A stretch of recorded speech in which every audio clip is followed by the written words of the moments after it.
নমস্কাৰ। আজি আমি আপোনালোকৰ বাবে এটা টয়লেটৰ টেংকি ভিডিঅ' লৈ আহিছোঁ। এই ভিডিঅ'টোত আমি দেখুৱাম কিদৰে টয়লেটৰ টেংকিটো বনোৱা হৈছে।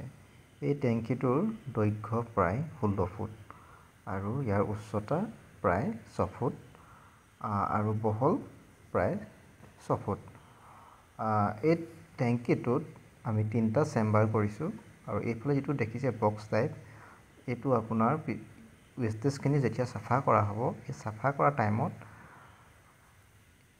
মটৰৰ যোগেদি ইয়াত পাইপ সোমোৱাই বস্তুখিনি উলিয়াবৰ কাৰণে, ৱেষ্টেজখিনি উলিয়াবৰ কাৰণে এই ব্যৱস্থাটো কৰি ৰখা হৈছে। আৰু ইয়াত 2টা চেম্বাৰ কৰা হৈছে। এই প্ৰথম চেম্বাৰটো হৈছে ইনলেট চেম্বাৰ।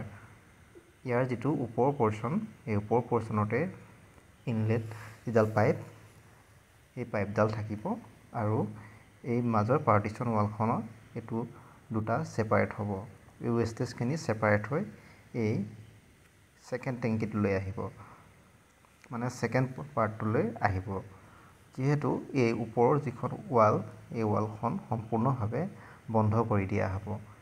ইয়াৰ ওপৰৰ স্লেবখন ঢলাৰ পাছত এই ৱালখন সম্পূৰ্ণভাৱে আমি বন্ধ কৰি দিম আৰু ৱেষ্টেজখিনি ফাৰ্ষ্ট পাৰ্টটোৰ পৰা এই তলেৰ ফালে ছেকেণ্ড পাৰ্টটোলৈ আহি থাকিব। আৰু ইয়াৰ পিছতে আমি আৰু এটা পাৰ্ট বনাইছোঁ, যিটো পাৰ্ট হৈছে আপোনাৰ পানীখিনি, যিখিনি পানী থাকিব সেই পানীখিনি ফিল্টাৰ হৈ বাহিৰলৈ যাবৰ বাবে আৰু এটা টেংকি বনোৱা হৈছে।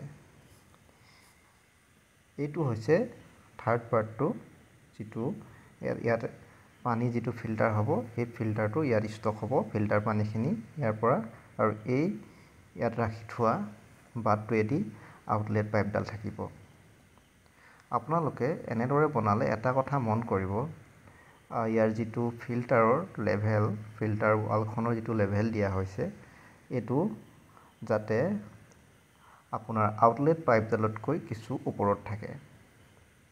আৰু এই ছিষ্টেমটো অলপ কাৰ্ভ কৰি ৰখা হয়।